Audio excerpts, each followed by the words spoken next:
और द्वारिकाधीश ने आज एक लीला करी।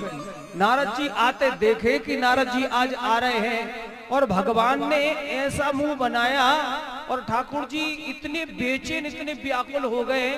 रुक्मणी से कहते रुक्मणी मेरे पेट में बहुत दर्द है और कोई वैद्य को बुलाओ। तो वैद्य खड़े थे बहुत से, कोई आराम नहीं लग रहा था। इतने में नारद जी आ गए। नारद जी ने कहा कि क्या बात है प्रभु?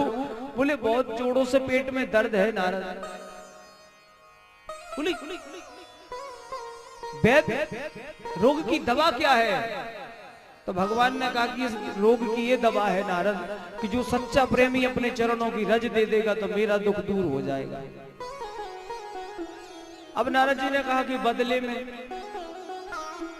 याद रखना जहां बदले की भावना आ जाए वहां प्रेम नहीं हो सकता। तो कहा कि बदले में, और जो नारद जी ने जब पूछा बदले में, तो भगवान ने कहा कि जब हमें चरणों की रज देगा तो हो सकता है नरक में जाना पड़े।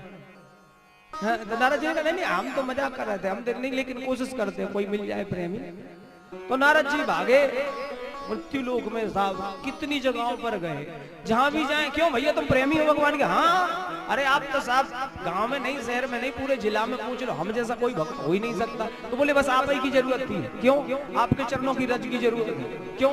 भगवान को कष्ट है और आप चरणों की रज दोगे, प्रभु का कष्ट दूर होगा। बोले बदले में तुम्हें हो सकता नरक में जाना पड़े। बोले हम तो मजाक कर रहे थे, हम थोड़ा नहीं प्रेमी है। आप साहब सब बदल गए तो बड़ा टेंशन। नारद जी ने कहा कि घूमते घूमते पूरी दुनिया को देखा, कोई चरणों की रज देने को तैयार नहीं है। और जब कोई चरणों की रज देने को तैयार नहीं हुआ तो कहा कि नारद एक काम करो, वृंदावन चले जाओ। और वृंदावन जब पहुंचे हैं, ध्यान देना, भगवान ने ऊधो के लिए वृंदावन भेजा, जिसे ज्ञान का अभिमान हो गया था उसे वृंदावन भेजा। दाऊ को भेजा, बलदाऊ को वृंदावन भेजा, और देवर्षि नारद को वृंदावन भेजा। दाऊ के लिए, बलदाऊ के लिए द्वारिका से वृंदावन भेजा है और नारद जी के लिए द्वारिका से भेजा है। लेकिन जो भी गया इतने वर्षों के बाद जो भी गया उसने ब्रज की वही स्थिति देखी जो जिस दिन कृष्ण ने वृंदावन छोड़ा था वो स्थिति थी। सबकी एक ही स्थिति है, आज भी वही स्थिति है।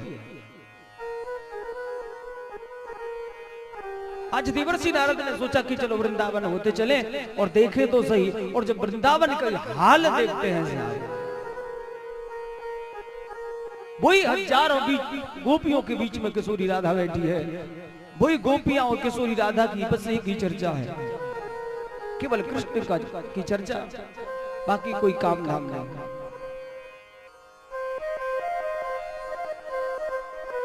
मां यशोदा, कृष्ण इतना बड़ा हो गया, 16,108 रानियां आ गई, लेकिन यशोदा मैया का आज भी वही हाल है। आज कृष्ण नहीं है, छोटा सा लड्डू गोपाल है, पल्ले में बैठे हैं 24 घंटे, बस एक ही काम है, झूला झुलाती है। मेरा लल्ला सो रहा है, मेरा कन्हैया सो रहा है। अभी हाल बड़ी मुश्किल से जाए मक्खन खिलाया है, बड़ी मुश्किल से जाए सुला पाया है। ये हालत देखी नारद जी। जाकर के जब देखा तो प्रणाम किया मां यशोदा को, धन्य मां। देवता भी आपकी स्तुति करे तो कहो कि बताओ, ब्रह्म को जिसने उंगली पे नचा दिया और इतने दिन से आज भी कृष्ण की याद में वही हालत है, पल्ला झुलाती है, बेटी है। नारद जी देख करके दंग रह गए कि मां क्या कर रही है? अरे धीमे बोलो भैया, मेरा कन्हैया सो रहा है, बहुत परेशान करता है, बड़ी मुश्किल से हमने इसे सुला पाया है। नहीं आप किसको सुला रही है? आपका कन्हैया तो द्वारिका का राजा है। नहीं वो द्वारिका का राजा नहीं, वो मेरा कन्हैया है, मेरे पल्ले में सो रहा है। और दौड़ करके यशोदा गई, मूर्छा गिर पड़ी। मुझे तो पता भी नहीं है इतने दिन से कि वो हमें छोड़ करके चला गया। नारद द्वारिका में तो उसकी बहुत सी पत्नियां हमने सुना विवाह हो गया, हाँ, तो उसके दास दासी भी बहुत होंगे ना।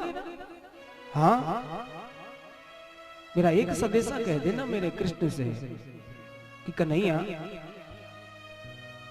मैंने उखल से बांध के इतना बड़ा गुनाह नहीं किया था कि तूने जीवन भर के लिए हमें छोड़ दिया। कृष्ण, मैं हर दुख सहने को तैयार हूं, हर कष्ट उठा लूंगी, लेकिन अगर तेरी द्वारिका में, तेरे घर में हमें अगर एक दासी का ही काम मिल जाए तो कम से कम 24 घंटे तुझे देखते तो रहे। कैसा भाव रहा होगा माँ का। माँ कहती है कि कुछ काम तो मिल ही जाए बस, लेकिन ये रहे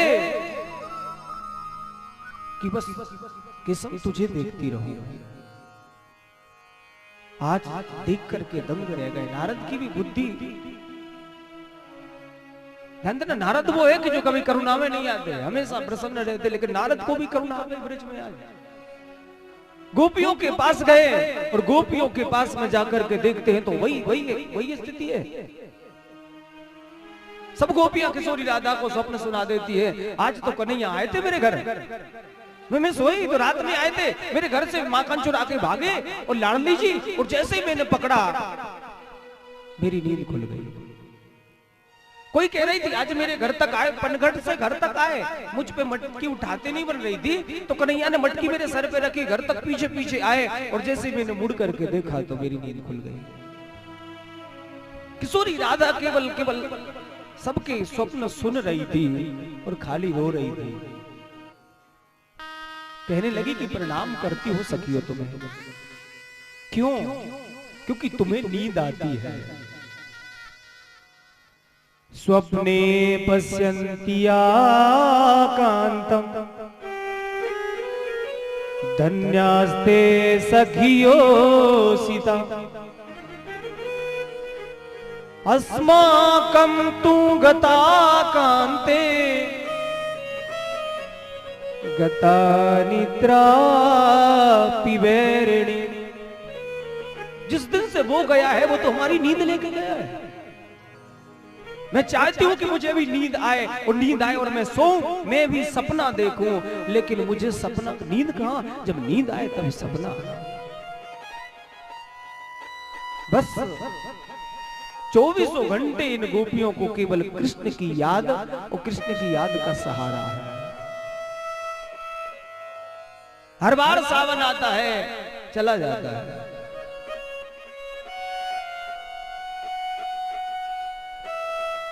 सावन की भीगी रातों में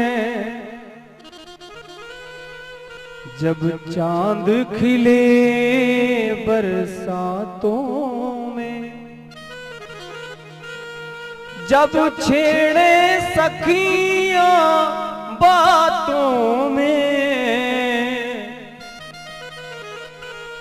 मेरे कान्हा याद तेरी आए, मेरे कान्हा याद तेरी आए। कहती है कि गोविंद कब तक तुम परदेस रहोगे, आओगे या खत लिखोगे, मैं घुट घुट कर जान दे दूंगी, फिर तुम किससे राधा कहोगे, रोगे कभी अकेले में, हर बस्ती में हर मेले में, गाओगे यही अकेले में, मुझे राधे याद तेरी आए। ये विरह वेदना गोपियों की। और जो गोपियों ने देखा देवर्षि नारद को आते, नारद जी से पूछा, नारद आप तो तीनों लोकों में जाते हो ना, मेरे मेरे प्रभु कैसे हैं? देवर्षि नारद ने कहा कि प्रभु कुशल नहीं है। क्या हुआ? प्रभु को कष्ट है, प्रभु को पेट में दर्द है। क्या वैद नहीं है तुम्हारी द्वारिका में? क्या वैद नहीं है? वैद तो है पर दवा ही कुछ और है। क्या? बोले जो सच्चा प्रेमी होगा वो चरणों की रज दे देगा तो प्रभु का दर्द ठीक हो जाएगा। इन गोपियों ने अपने अपने चरणों की रज, हर गोपी ने अपने चरण की रज उठाई, हर ग्वाले ने अपने चरणों की रज उठाई और पोटलियां की पोटलियां बांध दी। एक क्षण में इतनी ब्रज रज बांध दी कि नारद जी पे ले चलते नहीं बनता। नारद जी ने पूछा, तुम लोग क्या कर रही हो? सब ब्रज रज दे रही हो, चरणों की रज दे रही हो, जानती नहीं हो बदले में क्या होगा? गोपियों ने कहा कि क्या होगा नारद? हो सकता है तुम्हारे लिए नरक में जाना पड़े। तुम भगवान को चरणों की रज दोगी तो हो सकता है नरक में जाना पड़े। तो गोपियों ने कहा कि नारद तुम नरक की बात करते हो। अरे एक जन्म नहीं, हमें 1000 जन्म नरक में रहना पड़े हमें वो मंजूर है, लेकिन प्रभु का एक क्षण का कष्ट हमें सहन नहीं होगा, हमें वो मंजूर नहीं है। हमें कृष्ण का कष्ट मंजूर नहीं है। तो आज इन गोपियों ने जो चरणों की रज दी थी और देवर्षि नारद वो चरणों की रज लेकर के आए और जैसे ही प्रभु के पास आए और जैसे ही देखा तो प्रभु स्वस्थ बैठे थे। कहा कि प्रभु मैं ये रज लेके आया हूं। भगवान ने कहा नारद मेरा कष्ट, मेरा दर्द तो उसी समय ठीक हो गया था जिस समय उन गोपियों ने अपने चरणों की रज उठा करके दी थी। लेकिन नारद एक बात समझ में नहीं आई। तुम कहते थे प्रभु हमसे बढ़ के भी कोई आपका प्रेमी है। आप ही ने पूछा था कि कोई है और बोले प्रभु। नारद जी जब आप पूछते थे कि कोई प्रेमी है हमसे बढ़ के, और नारद जब आप ही मेरे प्रेमी थे और अगर आप ही मुझे ये चरणों की रज उठा के दे देते तो तीनों लोकों में भटकने की जरूरत क्या थी? कहना सरल है, करना कठिन है। बोलिए द्वारिकाधीश भगवान की जय हो।